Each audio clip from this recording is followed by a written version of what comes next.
কিন্তু এখানে অনুযায়ী ঘুমাই আছি তো পিছিয়ে আমাদেরকে বেশি নাই করবে। আর এখানে আমরা স্পষ্ট আকারে বলে দিচ্ছি মাদ্রানের মানুষগুলো ওখানে মাদ্রানে থাকবে। সাইকোটা নিবার কারণে কে কে মানুষ আসেছে, কার কার ঘরে যাইছে, কার মাটি আছে, কার নাইছে।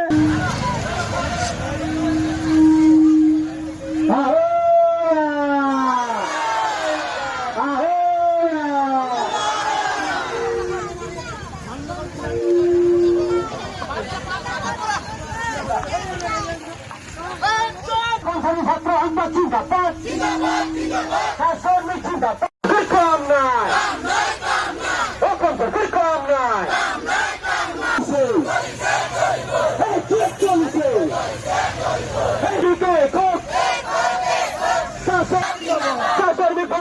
হস্তক্ষেপ করা সরকার মুর্দাবাদ।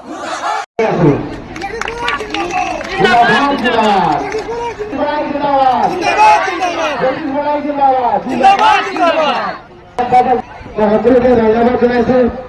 আজি পথাৰ ৰদত এই আছে সকলোকে আমাৰ সহযোগীসকলে ৰাইজক আপোনাৰ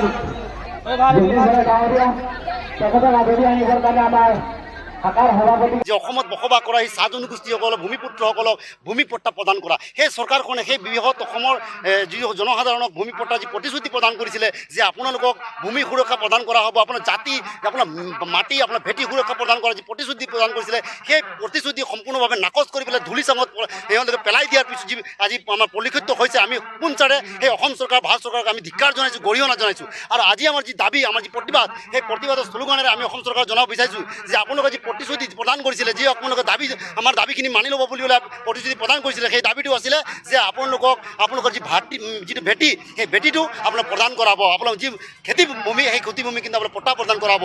আজি আমি দেখিব পাইছোঁ যে ভূমি প্ৰদান কৰা দূৰৰ কথা, যিসকল মানুহে থকাৰ যিটো 2 কঠা মাটি সেই মাটিটো কিন্তু ঘৰত থকাৰ কিন্তু ভূমি আজি কিন্তু মানুহসকলৰ নাই। আমি দুখ প্ৰকাশ কৰিছোঁ। আজি কিন্তু আমাৰ অনুভৱ হৈছে যে আমি কিন্তু এই দেশৰ নাগৰিক নহয়, আমি কান্দিবলৈ আমাৰ যে মনত চকুলোটো মানে টুপিবলগীয়া হৈছে, এনেধৰণৰ অনুভৱ হৈছে। গতিকে আপোনালোকক জনাব বিচাৰিছোঁ যে আপোনালোকৰ মাধ্যমেদি অসম চৰকাৰ ভাৰত চৰকাৰ জনাব বিচাৰিছোঁ যে আপোনালোকৰ যি দাবী আছিলে এই দাবী আপোনালোকে পূৰণ কৰক। যে আপোনালোকে কৈছিলে যে আপোনালোকক ভূমি পট্টা প্ৰদান কৰা হ'ব।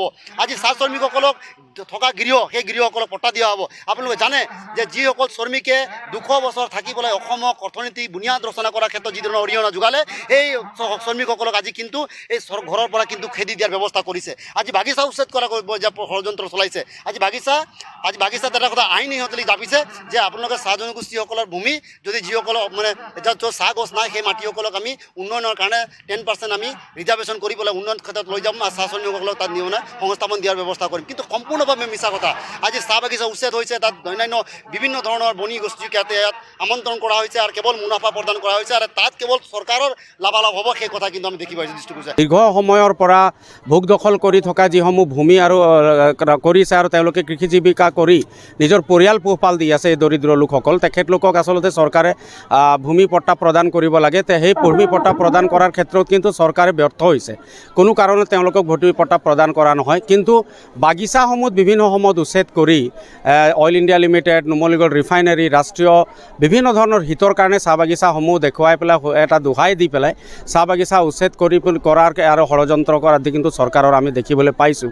আৰু সেইকাৰণে বাগিচাসমূহ কিন্তু বৰ্তমান অৱস্থাত যি ধৰণে চলি আছে, যে বাগিচাবিলাকৰ সুচাৰুৰূপে চলাৰ ক্ষেত্ৰত কিন্তু অসম চৰকাৰৰ কোনো ধৰণৰ ব্যৱস্থা আমি দেখিবলৈ নাপাওঁ।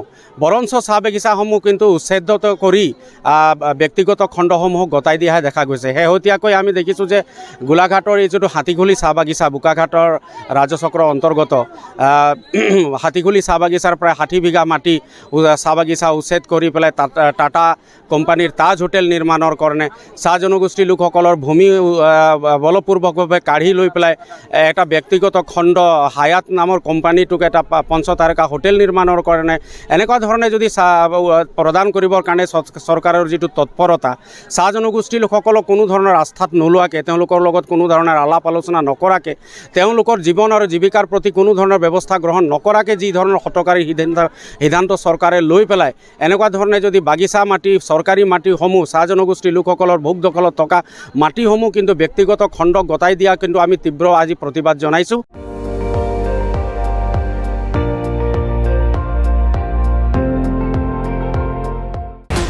আপুনি চাই আছে ND24 সৰ্বশ্ৰেষ্ঠ নহয় সৰ্বোত্তমৰ দৌৰত।